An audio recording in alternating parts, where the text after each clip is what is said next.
सुंदरता की बात की जाए तो देवी पार्वती इतनी सुंदर हैं, जब काम प्रकट होगा तो पार्वती से विवाह करने की इच्छा प्रकट होगी, और इच्छा प्रकट होगी तो विवाह हो जाएगा, और विवाह हो जाएगा तो उनके पुत्र भी हो जाएगा, और जब पुत्र हो जाएगा तो तारकासुर को मारने वाला भी पैदा हो जाएगा।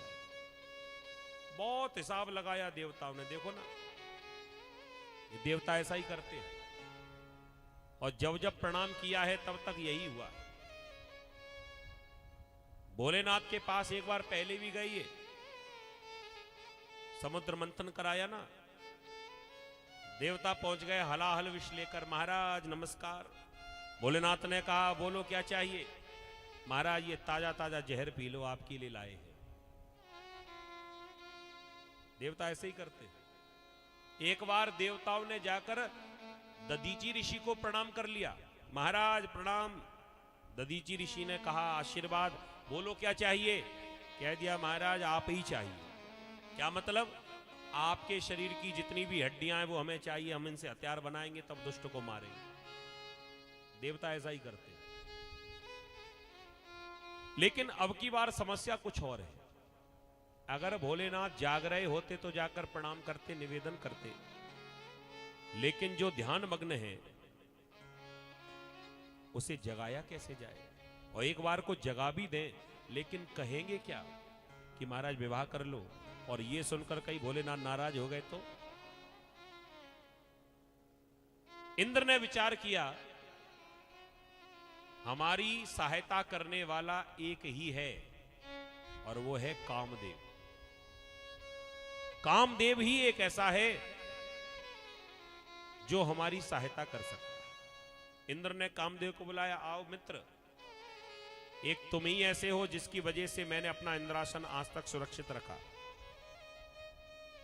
आपको पता है जब भी कोई तपस्या करने के लिए बैठ जाए तो इंद्र घबरा जाता है, और जो तपस्या कर रहा है उसकी तपस्या को भंग करने के लिए ये कामदेव को ही छोड़ देता है।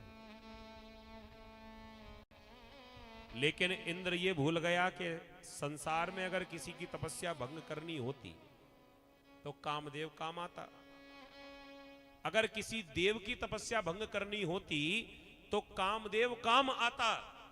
लेकिन देवों के देव महादेव की तपस्या भंग करनी है तो बेचारे ये कामदेव कहां तक टिक पाएगा। देवराज इंद्र ने कहा कामदेव तुम्हारा बड़ा सहयोग है, तुम्हारी वजह से मैंने बड़े बड़े तपस्वियों पर विजय प्राप्त की है, लेकिन एक आज विशेष काम तुमसे आना पड़ा है, और मुझे पूर्ण विश्वास है कि तुम मना नहीं करोगे। कामदेव ने पूछा महाराज ऐसी क्या बात है। कह दिया कि तुम्हें तपस्या को भंग करना है। हाँ हाँ अभी जाके कर दूंगा, बोलो नाम बताओ उसका। कह दिया नाम सुनकर कहीं भाग तो नहीं जाओगे। अरे नहीं भागेंगे, हमसे बड़ा ताकतवर दुनिया में कौन होगा, हमने तो अच्छों को हिला दिया। कह दिया कि नाम बड़ा खतरनाक, कौन है ऐसा। कह दिया भूत बावन भोलेनाथ। जैसे ही भोलेनाथ का नाम सुना सो कामदेव भागने लगा। महाराज सीधे सीधे ही मार दो ना, इतनी लंबी चौड़ी योजना काय को बना रहे हो। मेरी हिम्मत नहीं है, कोई देवता होता उसकी तपस्या को मैं भंग करने में सामर्थ्य रखता था, लेकिन देवों के देव महादेव इनकी तपस्या को कैसे भंग कर पाऊंगा। कह दिया तुम्हारे हाथ का ही काम है, ज्यादा कोई कठिन नहीं है। अरे महाराज मैं नहीं जा सकता। अरे चले जाओ, क्योंकि तुम्हें नहीं पता कि तारकासुर का कितना अत्याचार फैला हुआ है, और ये तारकासुर अगर नहीं मारा गया तो ध्यान रखना एक दिन पूरा संसार ही नष्ट हो जाए। और देखो जी, संसार में एक दिन मरना तो सभी को ही है, हम सब ही जाएंगे। दुनिया में ऐसा कौन है जो ये छाती ठोक कर कह सकता है कि मैं नहीं मरूंगा। ऐसा कोई है? एक दिन जाना तो सबको ही है। तो भैया अगर मरना ही सबको है तो अपने जीवन में कोई ऐसा काम करके जाओ ना जो मरने के बाद भी लोग तुमको याद करते रहे। सही है ना? अगर कोई अच्छा काम करके जाओगे, देखो काम भी अच्छा करना है। ऐसे कई लोग हैं संसार में जिनको मरने के बाद भी लोग याद रखते हैं, लेकिन अच्छे काम के लिए नहीं। एक बार एक व्यक्ति था किसी गांव में और वो सबको गालियां देता था। जो रास्ते से निकले, और रास्ते में ही घर था, वहां से जो भी निकले सबको गालियां देता था, सबको। लेकिन वो व्यक्ति जब बुढ़ापा आया, बीमार रहने लगा, आखिरी सांसें गिनने लगा, तो अपने बेटों से इतना ही कहा कि बेटे, मैंने जीवन में सबको गालियां दी हैं, लेकिन तुम दोनों कुछ ऐसा काम करना जिससे लोग ये कहे कि भैया आदमी बड़ा अच्छा था। ऐसा कोई काम करके दिखाना जिससे ये दुनिया वाले ये कहें कि भैया इनके पिताजी बहुत अच्छे थे। बेटों ने कहा कि भाई अच्छा तो तब कहा जाएगा जब कोई अच्छा काम करेगा। अब आपने पिताजी जीवन भर कोई अच्छा काम तो नहीं किया। पिताजी मरते मरते कह गए कि कुछ सोचना, ऐसा कुछ करना जिससे लोग बाग ये कहें कि पिताजी अच्छे थे। पिताजी समाप्त हो गए। बेटों ने अंतिम क्रिया की, और अंतिम क्रिया करने के बाद में जैसे 15 दिन बीते, तो भैया दरवाजे पर दोनों भाई लाठी लेकर बैठ गए और जो रास्ते से निकलता था सबकी ठुकाई पिटाई लगाना शुरू कर दी। जो रास्ते से निकलता सबकी पिटाई। जब पूरे गांव वालों की पिटाई लगाई तो पूरे गांव वाले अपने आप ही चिल्लाने लगे कि इनसे तो इनके पिताजी ही अच्छे थे। कम से कम गालियां ही देते थे, लेकिन बेटे तो मार लगा रहे, पिटाई लगा रहे। तो काम भी हमको वो करना है जो सबको अच्छा लगे।